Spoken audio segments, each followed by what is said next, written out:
This is match day, and the energy is absolutely electric.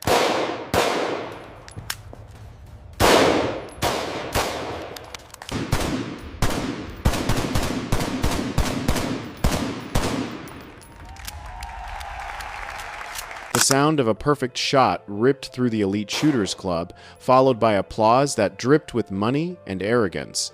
Blake Radcliffe, golden boy of the elite, lowered his custom Remington, his smirk cutting sharper than the bullet he just fired. This was his playground, where wealth wrote the rules and outsiders didn't belong. But that illusion shattered the moment Emma Miller walked in jeans, a worn purse, and quiet fire in her eyes.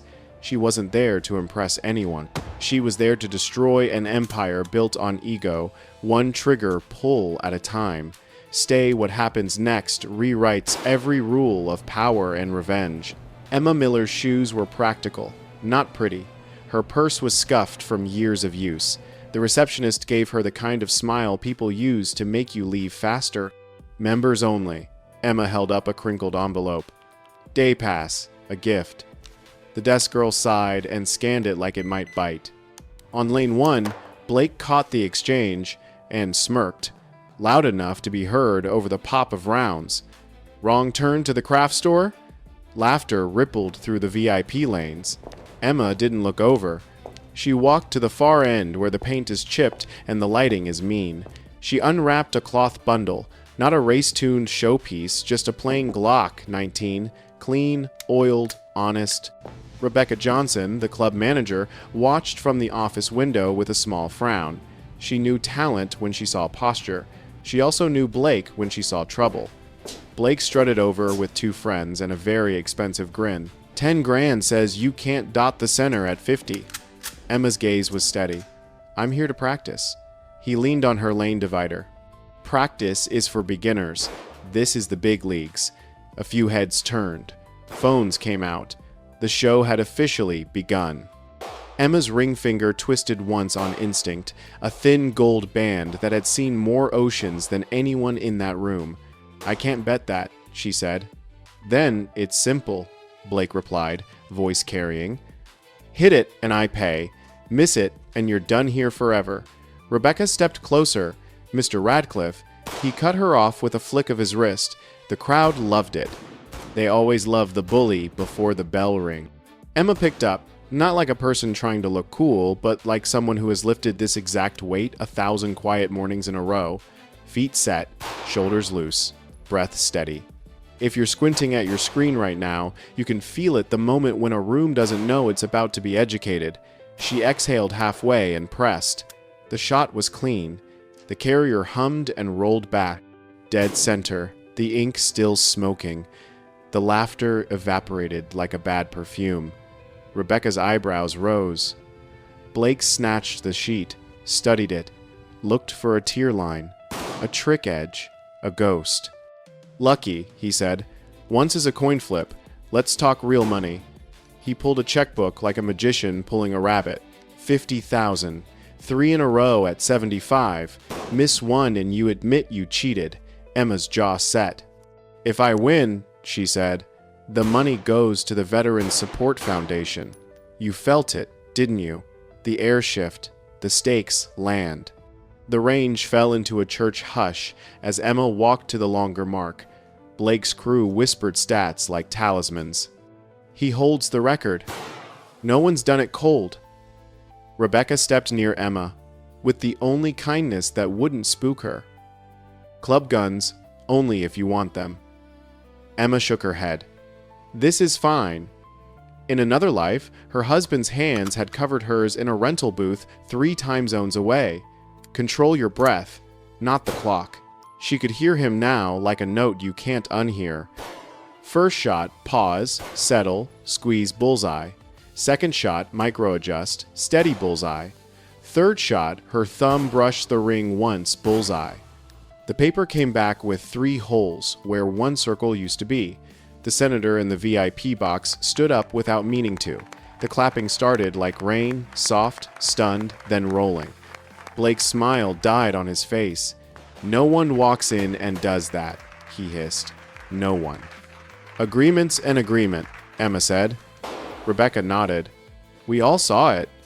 Blake's voice went sharp. You'll keep your job if you keep your mouth shut. Rebecca didn't blink. Emma could have walked, then collected the win, disappeared, but arrogance hates a quiet exit. 1 week? Blake barked. 10-station match. Club chooses guns. No tricks. 50,000 to charity if you win. If I win, you admit your stunt, and you're banned for life. Phones lit up. The club's gossip thread exploded. Emma looked at the paper, at the people, at the manager who had just stood next to her in a room that makes most people small. I'll be here, she said.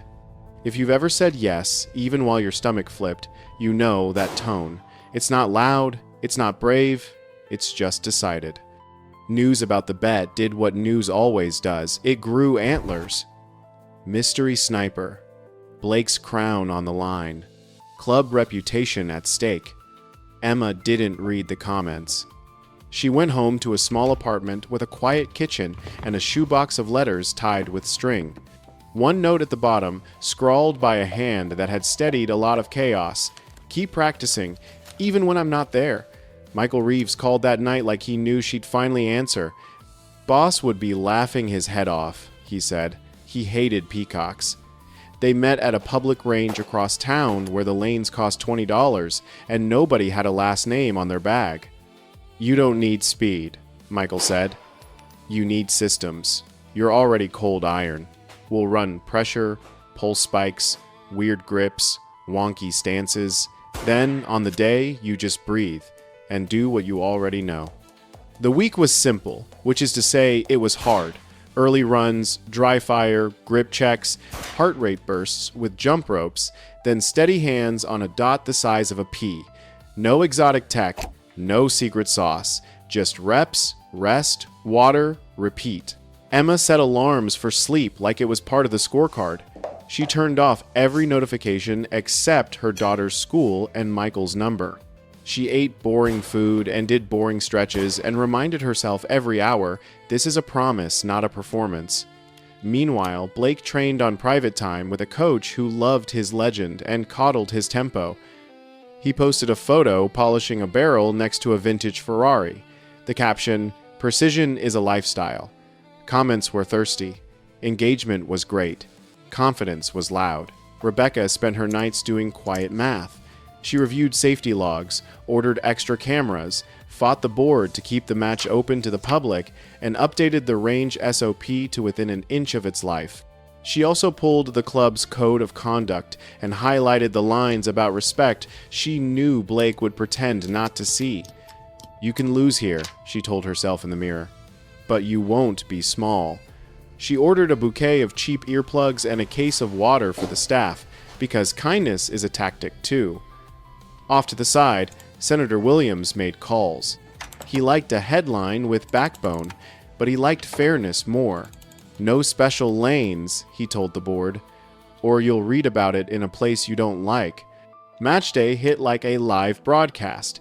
SUVs, ridiculous sunglasses, a YouTuber whispering into a lav mic, a retired sheriff leaning on the rail ready to judge with his eyebrows. 10 stations. Varied distances. Club provided gear. 2 scorers per lane. Cameras on tripods for review. If you're into fairness, it was beautiful. If you're into cheating, it was a nightmare. Blake arrived late on purpose. Emma arrived early on purpose. She touched the ring once and let the noise blur into a soft hum. Michael stood behind the crowd, hands in pockets, face like a calm porch. Rebecca called everyone to order and made the rules sound like bedrock. We respect the line. We respect each other. We respect the call. She looked at Blake when she said each sentence. He smirked. That's okay. Rules aren't there for smiles. Station 1 was a warm-up distance with a club-issue steel sight pistol. Blake went first and carved a tight group, pausing between shots for applause he didn't need. Emma matched his group and then tightened it by a hair with 2 breath-clean presses. The scorers looked at each other like they'd just found a second sunrise. The scoreboard flashed even. The room murmured. Station 2 upped the distance and dropped the comfort. The rental gun had a gritty trigger that wanted to lie to your finger. Blake forced it and threw one high. Emma rolled her finger to the wall, waited out the creep, and sent it home. Advantage, Emma. The VIPs shifted in their chairs. Money likes a sure thing. Money also loves a plot twist. By Station 4, the surface noise had burned off, and the rhythm took over. Blake was dazzling when the conditions matched his muscle memory. When the lane got weird, awkward height, low light, unfamiliar grip, he muscled through and paid a tax in flyers. Emma did what good students do under pressure. She went slow to go fast. She cheated nothing. She chased nothing. She treated every shot like it was the only one anyone would remember. When a camera flash popped at the edge of her vision, she blinked once and let the shot stand down. The scoreboard crept her way 1 point at a time. No haymakers, just quiet math. Halfway through, a rumor gusted through the back row. Blake wanted to swap a station order. Rebecca checked the request, checked the rules, checked her spine. Denied, she said on mic, voice crisp enough to cut paper. He laughed into the crowd like it was all a joke. Jokes are cheaper than humility. Station 7 brought the long mark with a range rental that had a reputation for printing left. Blake crushed his first two and clipped the line on his third. The scorer raised a hand. Line break, scored down. He threw a glare that would have cracked glass. Emma stepped in, overcorrected the bias by a whisper, and threaded a group that made the room exhale like it had been holding its breath for a month. At Station 9, a gusty air vent kicked on mid-string. Blake waved at it like a king swatting a fly. Kill that noise. The RO shook his head. Environmental stays. He yanked his timing and posted his worst string of the day. Emma waited for the gust, shot in the lull, waited again, shot in the lull. That's not talent. That's patience wearing work boots. Scoreboard. Emma up by 3. The math was suddenly real enough to touch. Even the senator stopped checking his phone. Rebecca met Emma's eye between stations and gave the tiny nod managers give people who save their jobs by doing their jobs. Station 10 was theater, a mixed-distance rack, variable lighting, and a club pistol notorious for punishing heavy hands. Blake needed perfect. He got excellent. His group was good enough to win on most days with most opponents. He holstered and threw his arms out to summon the cheer he wanted to hear. It rolled in, dutiful, loud, thin. Emma walked in like it was a Tuesday. First string, clean. Second, clean. Third, a single round that landed like a judge's gavel center. No drama, no drift. The scoreboard didn't explode. It just clicked over to a number higher than the number next to Blake's name. That was all. Game over. Silence hit first, then the very specific clap people use when they realize they've been watching the wrong hero. Rebecca shook Emma's hand the way you shake a person's hand when you're proud of your posture. Blake stared at the targets like they might apologize. "No one does that," he said again, smaller this time. "No one." Emma didn't gloat. She didn't pose. She nodded at the scorers, at the ROs, at the woman at the front desk who had started the week with a policy voice and ended with a human one. $50,000 to the Veterans Support Foundation, she said into the mic, in honor of Master Chief Nathan Miller, and in honor of every spouse who keeps a home standing when war keeps a person away. Here's the part you'll replay later. Blake reached for his checkbook, stopped, glanced at the crowd, and at last did the one smart thing he'd done all week. He signed without a speech. The senator clapped him on the shoulder like a father who's decided not to say what he's thinking. Rebecca handed the check to Emma, who took a photo of it for the charity and then slid it across the counter to the office. Already filed, already done. No balloon drop, no victory lap. Just a clean transfer and a cleaner exit. The internet will have its clips, the club will have its legend, Emma will have a quiet night, and a call to Michael that starts with "We did it" and ends with "Thank you." Fallout came fast and predictable. The board called an emergency session. Rebecca brought printouts, code of conduct violations, member complaints, and a schedule of training that prioritizes safety over selfies. A handful of high-dollar egos threatened to leave. The board checked the waiting list and found 100 names. Funny how standards get brave when a room remembers it has options. Rebecca didn't swing for anyone's head. She swung for the culture. The club added community hours, scholarship days for military families, and a rule that shuts down any heckling at the line. The sign out front didn't change, but the air inside did. Emma went home to a kitchen that smelled like coffee and a living room that held more silence than applause. On the table, she laid the thin gold ring next to a printed receipt from the charity and a photo of a dock at dusk from a life that ended too early and never really ends. If you're still with me, if your heart is beating a little heavier than when we started Hear This, she didn't win because she was the best shot in the room. She won because she showed up when it mattered, stood still when she was pushed, and pointed her win at someone who needed it more. That's a template you can carry into any room that thinks it owns you. A week later, the club hosted a veterans clinic on the advanced lanes. Rebecca was there with a clipboard that finally had good uses. Michael showed up with donuts he pretended weren't his. Emma taught a teenager how to set their feet so their back wouldn't hate them in 5 years. No cameras, no checks, just competence doing what competence does, making hard things look simple and dangerous things safe. On the way out, a man in an expensive jacket nodded at Emma with something like respect. "Didn't think I'd see the day," he said. "Me neither," she answered, and surprised herself with a smile. If you've been underestimated, here's your comment prompt. Where did it happen, and who did you become after?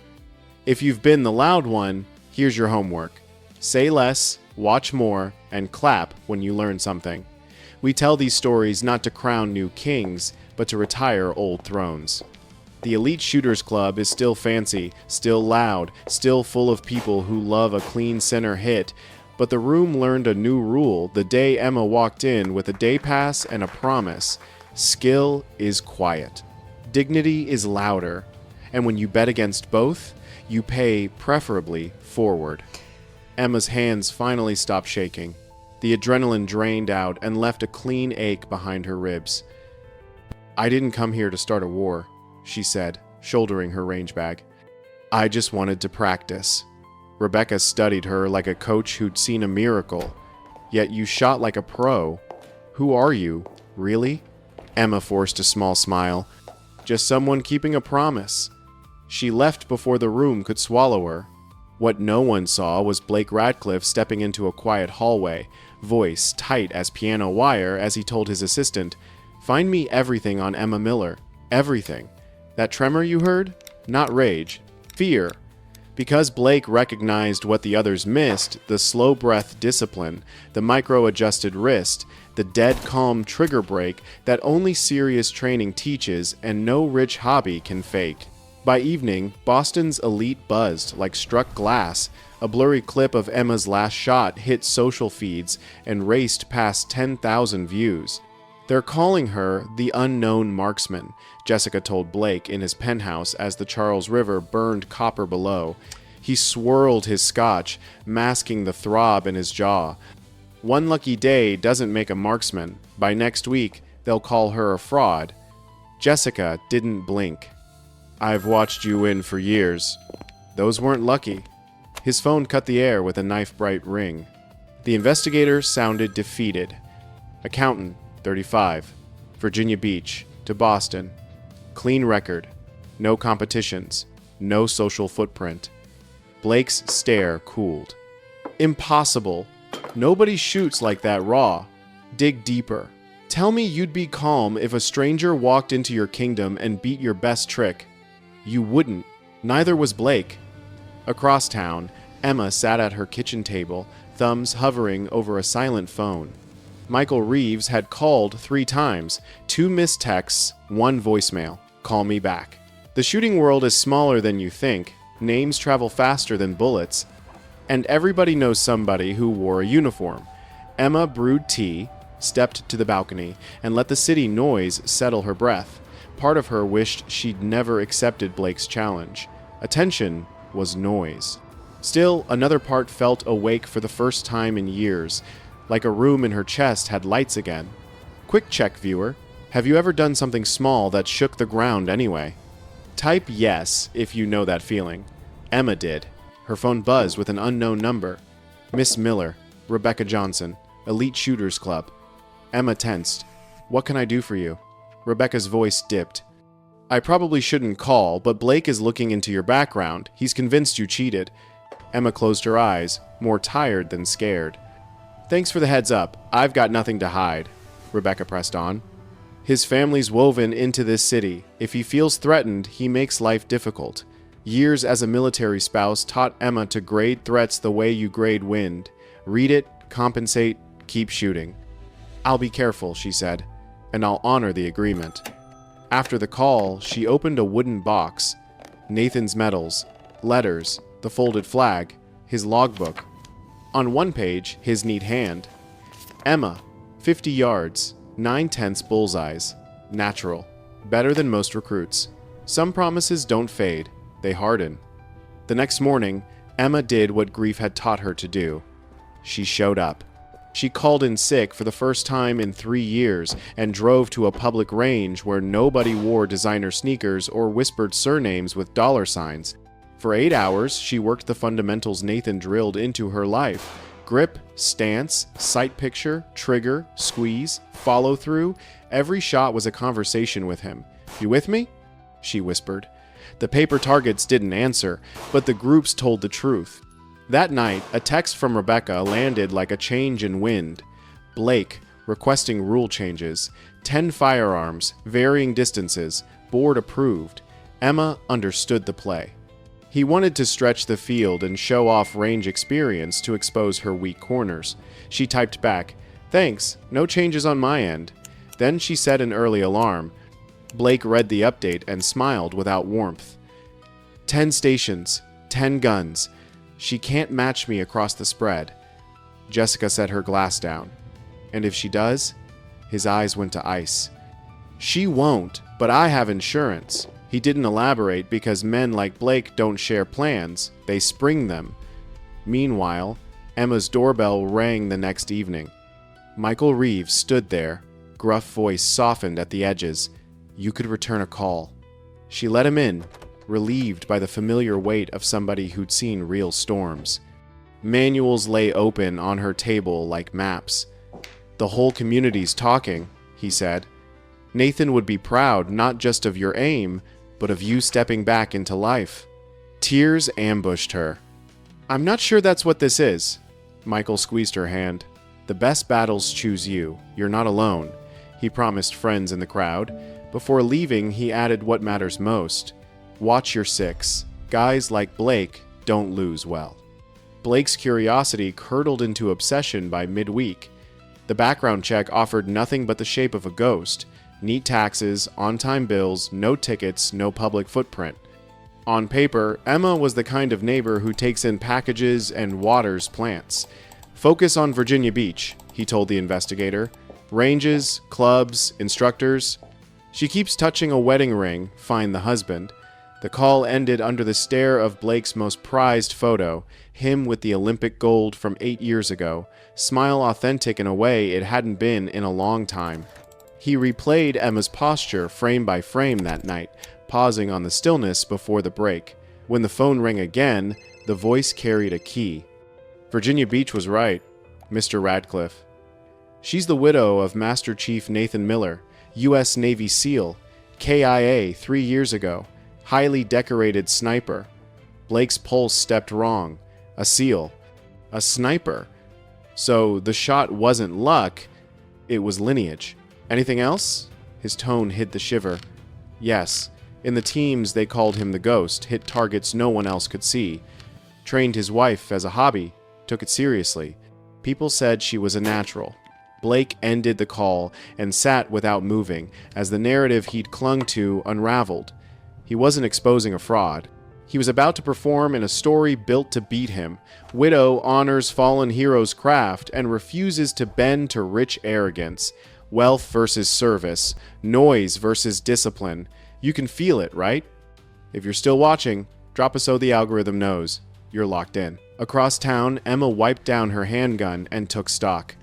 Another call from Rebecca. Final change approved weighted scoring. Last station counts for 30%. Emma could guess the platform without asking. Let me guess custom TAC 338? Rebecca exhaled. Yes, 1 of 5 in civilian hands up here, Blake's favorite. Emma did the math. Handgun edges? Hers. Exotic long range? His. New plan required. So Friday morning, she drove beyond the city line to a specialized range she'd only heard about in military circles, a black SUV with government plates idled by the fence. A tall man with the posture of a doorframe waited, sun-drawing edges on his jaw. "Mrs. Miller," he said. "Commander Wilson, Team 3, served with Nathan in 16. She didn't know him, but the teams are a web, not a line. Heard you could use pointers on the Macmillan TAC 338. For 4 hours, he tuned her like an instrument. Same patience, same breath, just magnified," he said. "Believe what you already know." When she started stacking steel at distances that used to feel like fiction, he handed her a small notebook. Nathan's wind calls and dope. He wrote it for himself. He would want you to have it. Emma traced the handwriting with a fingertip. "Why help me?" Wilson's voice softened. "When a brother falls, we look after what mattered to him." He said your hands were the calmest he'd ever seen on a civilian. By dusk, Emma understood what tomorrow was. Not a stunt, not a rich man's flex, not even revenge. It was a witness. She would show up steady and make every trigger break in answer to grief that didn't ruin her. In his penthouse, Blake poured another 2 fingers and told Jessica, "It changes nothing. Experience beats sentiment." Jessica watched him like you watch a man near a cliff. "Pay the charity. Call it off." He slammed the glass. "Cancel and confirm, I'm afraid?" "No. Tomorrow stands." He dialed a number from memory and asked only one question. "Is everything arranged?" The answer was short. He hung up to find Jessica's eyes on him. "What was that?" He smiled with teeth. "A level playing field." Competition morning broke clear and mean. The Elite Shooters Club gleamed with chrome and sponsorship logos, the kind of place where applause sounds like money. Spectators arrived in sunglasses that cost rent, but mixed into the crowd were men and women with quiet eyes and straight backs. Michael's friends, Nathan's world. They didn't cheer loud. They looked like judges you can't bribe. Rebecca read out the new rules with a steady voice. 10 stations. 10 firearms, weighted scoring, final station long-range precision worth 30%. Competitors ready? Blake raised his chin.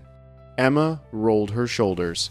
If you were in that crowd, whose side would you take? Type E or B. No shame, we keep it honest here.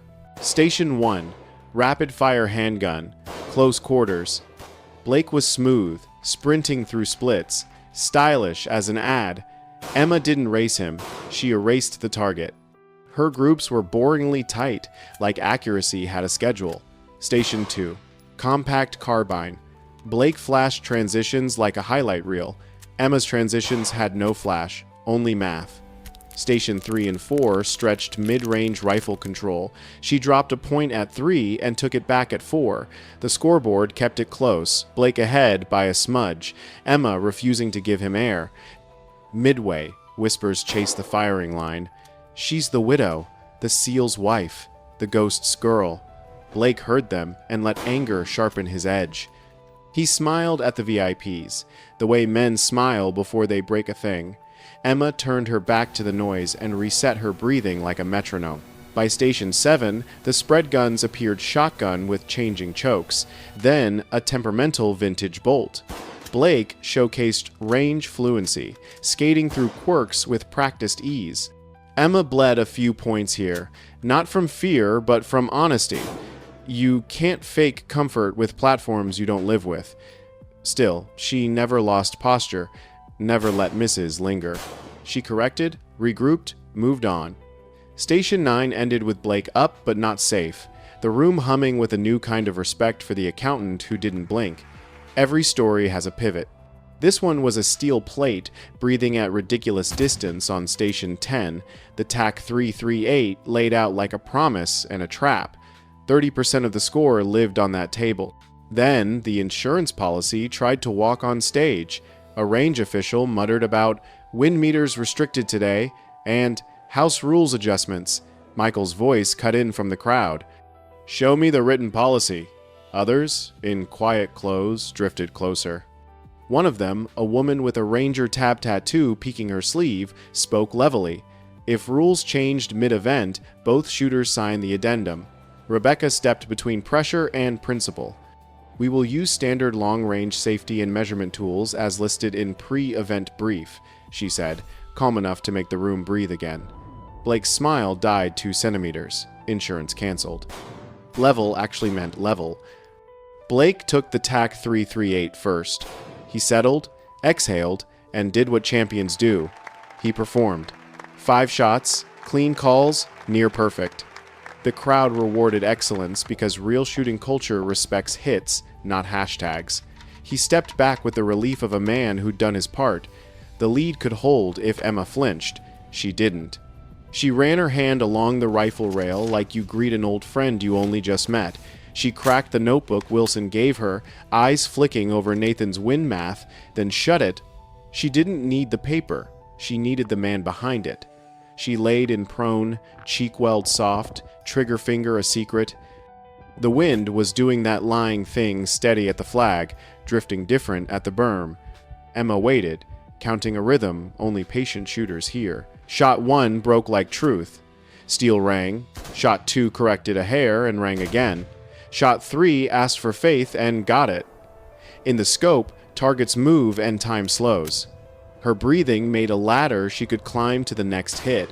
4 and 5 landed like she was signing something official. The range went quiet in that loud way crowds do when they witness a thing that can't be faked.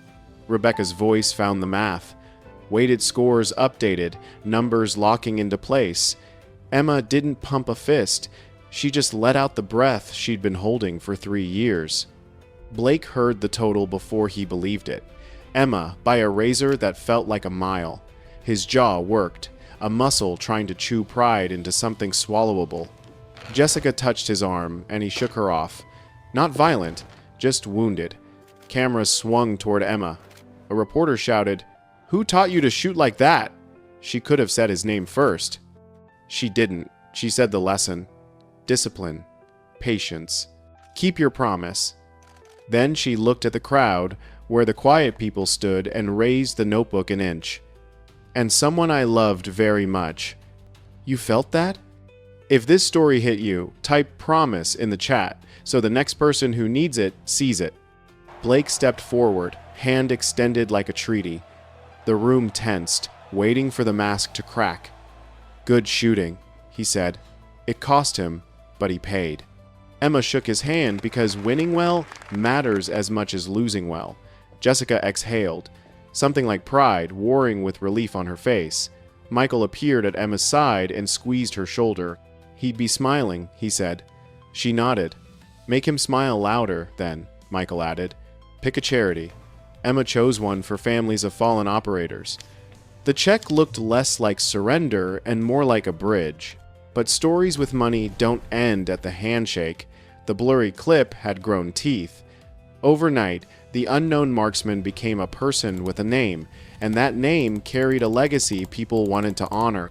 Podcast invites, news requests, training offers. A gear company sent an email that read, "No strings, just respect." Emma answered slow, not hungry, not naive. She went back to her desk on Monday and filed numbers because normal life is its own kind of courage. On her lunch break, she booked a slot at a community range for girls who wanted to learn safety and confidence. First class is free, she told Rebecca, who insisted on donating ammo and targets. Blake didn't sleep well that week. Defeat echoes in rooms built for trophies. Yet in the echo, he heard a choice: become meaner or get honest. He called Rebecca and offered to sponsor the community classes without his name on the banner. He apologized to Jessica not for losing, but for what he'd almost become trying to avoid it. He asked his investigator to stop digging. "We're done," he said. Not a moral transformation, not a halo, just a man stepping away from the cliff. Small steps count. They add up. Emma kept practicing, not for the internet, but for the ritual. She learned to like the long-range puzzle instead of fearing it. She kept Nathan's notebook in her bag, but tried to use it less and herself more. Some nights, she watched the river and imagined telling him, "I kept it." The promise, the calm, the hand. She didn't talk to cameras much after that first interview. When she did, she spoke to one person on the other side of the screen. Maybe you right now? If you're drowning in noise, pick one thing that feels like truth and do it quietly until it's yours. You don't need permission, you just need patience. So, here's your takeaway. If you're still with me, drop a "still here" so I can see you. You don't have to be rich to be dangerous in the best way. You don't have to be loud to be heard. You don't need a crowd if you've got a promise and the guts to keep it when people are watching. In a city that bows to surnames, a quiet woman walked in, followed the rules, and beat a system designed to celebrate someone else. Not because of luck, because she refused to rush the breath between heartbeat and trigger. That space is where power lives. And if you've got a Blake in your life, someone who thinks legacy is a leash, remember what happened in that last station. He brought his favorite weapon, his loaded rules, his connections. She brought patience. He tried to bend the wind. She read it. He arranged insurance. The community canceled it. That's the other secret. Courage attracts company. Real ones show up when you act like the person they miss. Emma didn't ask the world to change. She made the small circle around her honest, and the circle grew. Last thing, if you felt even a spark, do 2 simple actions.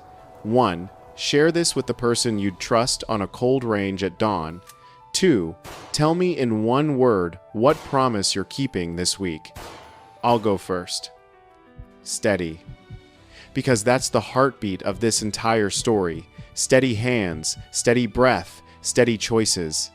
The kind of steady that wins the only competition that matters, the one between who you were and who you're brave enough to be now. The line to get inside curled past the valet like a concert night. Cameras, sponsors, strangers pretending they belonged. The Elite Shooters Club had never looked louder. On the big screens, a countdown clock blinked toward 0 while a drone camera floated above the lanes like a hawk. If you're just joining, lean in. Today wasn't a practice round. It was pride versus purpose.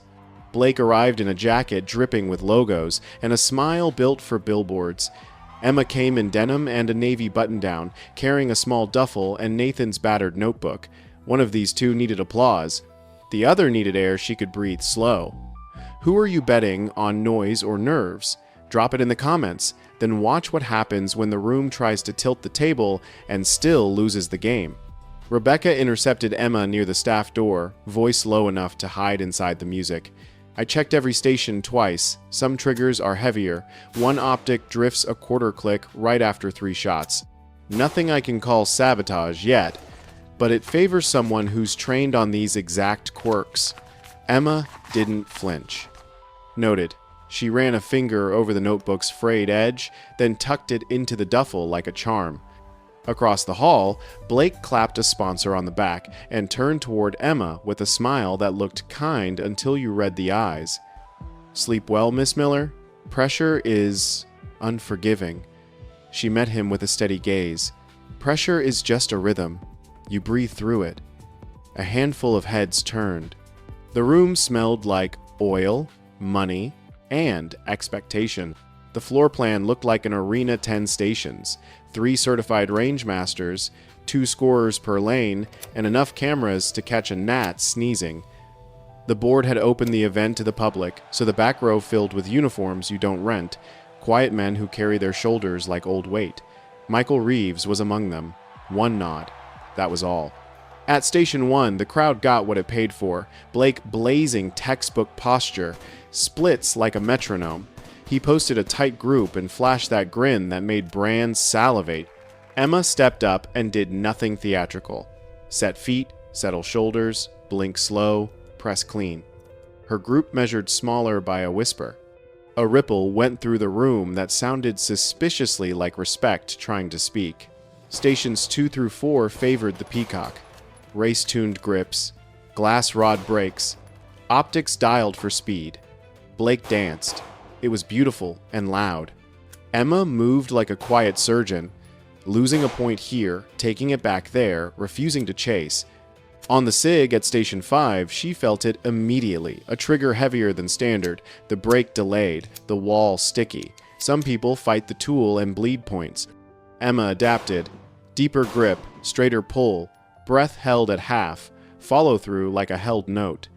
She matched Blake's string shot for shot, while the rangemasters exchanged a glance that said, "You caught that too?" The scoreboard kept his nose in front by a hair.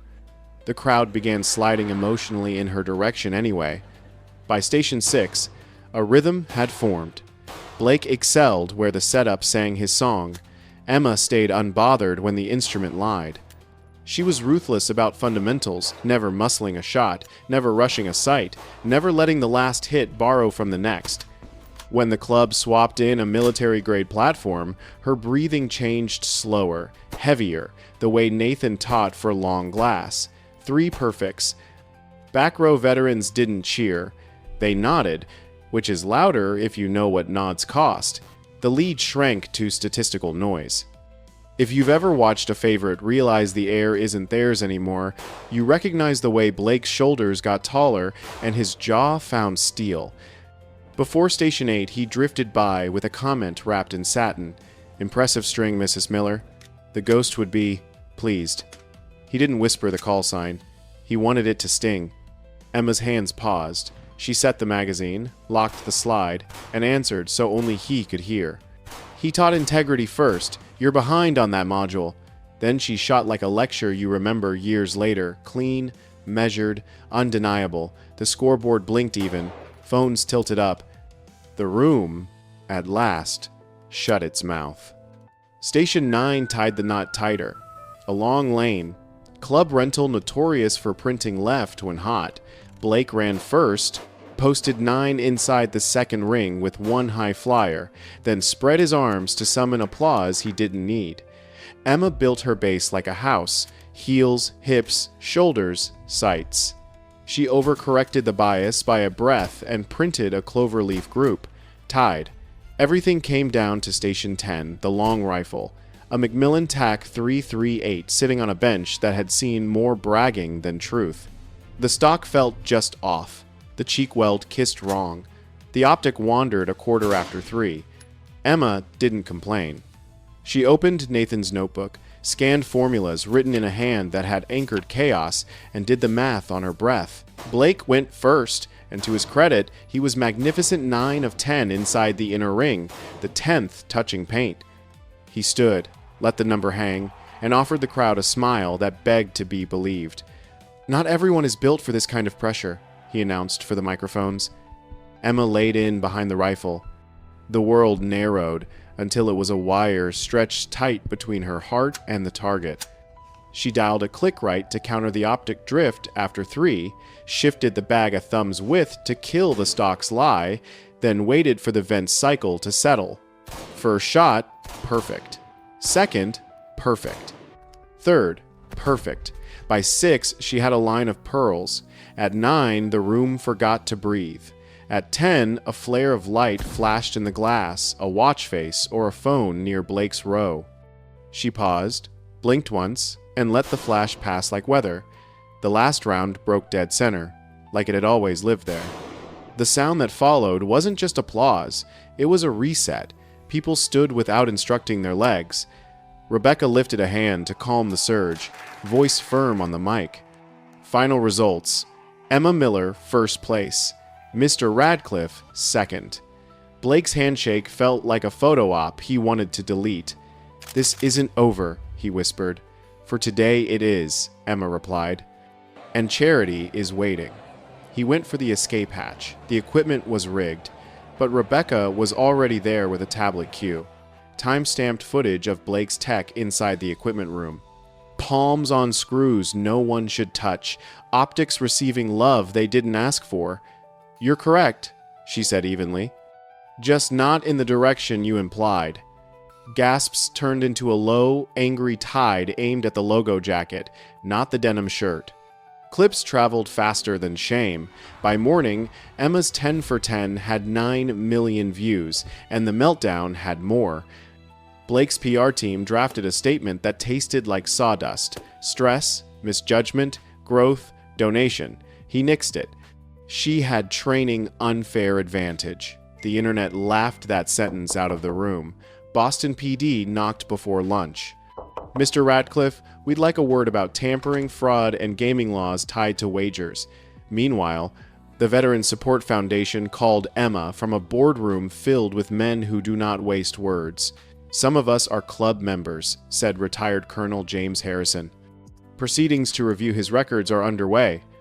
Also, we have a program idea. Would you help? Emma's phone went nuclear networks, sponsors, grifters. She took one call. Michael. Privacy or justice? He asked. Both, she said. He still hasn't paid. 3 days later, Blake's lawyers slid a settlement across a table in a neutral office with bad art, a public apology, a 3-year competition suspension, and a $100,000 donation to the foundation. He arrived, suit only, swagger stripped. The speech started polished and turned human halfway through. My identity is winning. You threatened that, and I broke rules. I said I respected. Emma didn't soften. You broke trust with a charity you used for a bet. He nodded. That's why I'm doubling the donation and taking the suspension. For what it's worth, you're the best I've faced. Your husband taught you well. He'd say, I listened, she answered, signing. Money moves brick. 2 weeks later, the foundation's rehab center had a fresh training bay paid for by a check that hurt, racks, targets, quiet. Emma walked in with a clipboard and no mystique. 6 veterans waited, one walking with a cane, one wearing sleeves on a hot day, all carrying things you can't photograph. I'm Emma, she said. Not a champion. A student who kept a promise. Today, we'll learn how to stand so your back doesn't hate you, how to breathe when your head does, and how to put one clean shot where panic wants to live. The first class ended with fewer shakes and one small laugh at a bad joke. You'd be amazed what a laugh weighs after you've forgotten how to lift it. The Elite Shooters Club cleaned house in slow, public motions. The board suspended a star, erased scores pending review, and rewrote policies that should never have needed rewriting. Rebecca presented a code. 2 sets of keys for the equipment room, logs with signatures, random third-party audits, and a zero-tolerance clause that actually meant zero. She also launched scholarships for military families and free community open lanes on Sundays. A few high-fee members threatened to quit. The waitlist coughed up replacements in one afternoon. Funny how standards change when a room remembers it has a spine. Emma stayed allergic to spotlight. She turned down 2 morning shows and 1 glossy profile. When the foundation asked her to speak at their fundraiser, she kept it simple. A year ago, I walked into a range to keep a promise. I left with a new one to help steady hands that shook in service, steady themselves again. Thank you for letting me turn noise into purpose. They unveiled the Nathan Ghost Miller Excellence Scholarship for veterans who want to teach marksmanship as therapy and craft. The first recipient, a former ranger with steel in his gaze, shook Emma's hand and said, I'm here because your last shot said I could be. She didn't make it to the parking lot before the ring twist came and the tears followed. Blake disappeared to a wellness retreat, then reappeared at a smaller club with no cameras and fewer friends. He did, however, send the check on time each quarter, because settlements speak a language even pride understands. He also wrote 1 private letter Emma never answered but never threw away. It said, simply, I'm learning to enjoy shooting without an audience. Growth can be quiet, too, if you let it. Back at the foundation, Emma's class count climbed. A Marine learned to stop strangling the trigger. An Air Force loadmaster relearned depth of field after a TBI. A Navy corpsman taught Emma a breathing drill she now teaches everyone. Healing ran both directions down the line. You want a bow on the story? Fine. The club hangs a photo near the front desk now, not of the 10 for 10, but of a group at the Veterans Clinic smiling like first days feel. Under it, a small plaque. Skill is quiet. Respect is loud. If you've ever been told you're out of your league, borrow Emma's system. Build a base. Breathe on purpose. Let your work talk. And if someone rigs the table, do the math. Make the shot, and let the cameras catch the truth. Then, when the noise fades, do something better than winning. Turn the moment into a door and hold it open for the next person who needs through.